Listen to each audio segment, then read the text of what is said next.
Thanks very much for staying with us. Time now for Eye on Africa with me, Georgia Calvin-Smith. Tonight, it's been a tough year for musical greats. After one of Africa's biggest music legends passes away, plans for festival-sized tributes are already in motion. Papa Wemba, the king of Congolese Rumba, died on Sunday. Also, there are clashes between police and protesters as supporters of former Prime Minister tries to storm the Electoral Commission's building. Presidential elections are due next year and demonstrators accuse the body of bias against their chosen candidate. And Africa is the continent most affected by malaria. On World Malaria Day, we meet some of the teams working with communities to help them spot the signs and take action to prevent the spread of the illness. Well, first, Ivory Coast preparing to send Rumba King Papa Wemba off in style. Organisers say that they'll hold an artistic wake throughout the night on Wednesday in honour of one of the biggest names in African music. The 66-year-old Congolese icon left fans around the world in shock when he died on Sunday after having collapsed on a festival stage in Abidjan. We're going to party together until the end. Jusqu'au bout. And party until the end is exactly what Papa Wemba did. This is footage of him minutes before he died on stage. Are you there?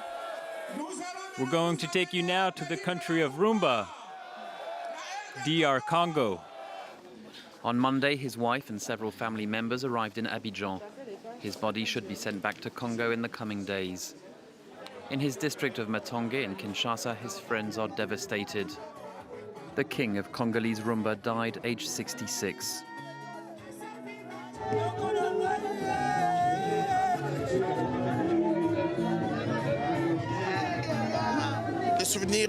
He was a great artist, a world-famous musician. Everyone in Africa is crying his death. I love the song Mother Superior.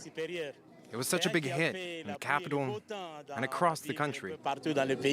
Just the other side of the River Congo in Brazzaville, residents are also shocked. His lyrics were never obscene.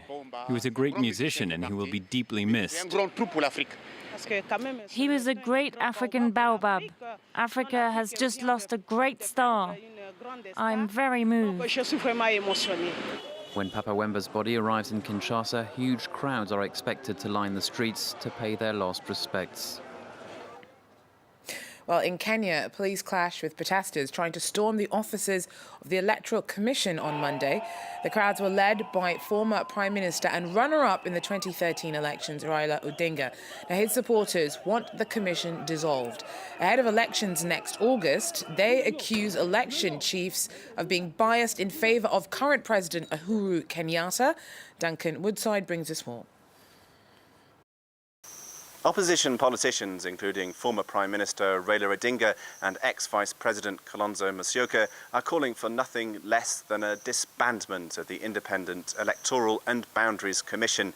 It's in that context that they met here in the capital, Nairobi, on Monday, with hundreds of their supporters intent upon raiding the premises of the Electoral Commission, occupying that premises. But that attempt was predictably rebuffed by Kenya's police, who fired multiple rounds of tear gas, dispersing those who attempted to march upon that premises. Now, Odinga claimed in both 2007 and 2013 that he was robbed of presidential election victories. In 2013, the fallout was peaceful, but after the 2007 elections, there were 2 months of political violence in early 2008, which resulted in the deaths of over 1,300 people.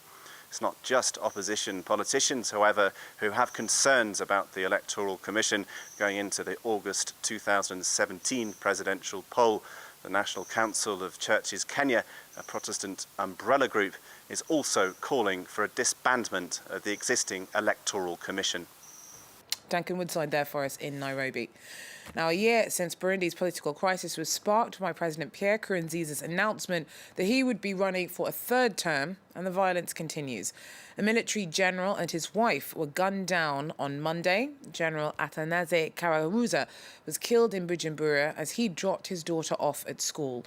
It follows a weekend in which other high-profile figures were also targeted. Over the last 12 months, hundreds have died in the unrest. Faced with the scale of reported atrocities, on Monday, the ICC announced that it was launching a preliminary probe into abuses. South Sudan's Riek Machar is still not in Juba, a week after the rebel chief was supposed to have returned to join a unity government aimed at ending 2 years of brutal civil war.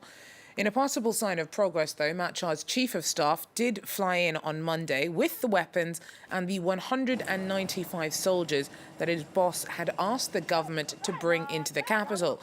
But it's not clear when Machar himself will make it in from Ethiopia. Mistrust between the two sides runs deep. Washington's accused both of blocking peace efforts, and in its frustration, rebels claim the US has pulled funding for Riek Machar's flight back to Juba. Well, the South Sudanese conflict has caused trouble over the border in Ethiopia as well. Over a dozen people have been killed in ethnic clashes at a camp in Gambela for South Sudanese refugees. The violence was sparked by the deaths of 2 newer children at the site after they were run over by an Ethiopian driver. Will Davison is there for France 24. Locals here in Gambela are angry at the grisly killings last week of around 10 Ethiopians by ethnic Nuer South Sudanese refugees. Federal police yesterday morning around this time could be seen in town firing into the air, trying to stop local Ethiopians from heading towards Nuer areas. Some of the locals we've spoken to are open about their desire to retaliate against Nuer communities. Included in this violence has been attacks on the UN and Médecins Sans Frontières. They are serving the refugees in camps here. Over 250,000 refugees have come from South Sudan into Gambela since war began in 2013 in South Sudan. That's about the same as the entire population of Gambela. People here are very worried that the Nuer are simply taking over Gambela, moving in onto the local community's land. It looks like the instability from South Sudan's civil war is spreading into this western part of Ethiopia. Well, 4 of South Africa's leading sports federations have been banned from hosting major international events because they have not hired enough black players. Rugby, cricket, athletics and netball have all been sanctioned for a year after they failed to meet transformation targets agreed on with the government. Soccer was the only sport to be sufficiently inclusive. Well, finally, Africa is the continent where malaria is most widespread. Monday marked the International Day of Awareness of the disease, and the WHO says that it hopes at least 6 African countries could be free of malaria by 2020. Well, key to the fight back is raising awareness about prevention and symptoms.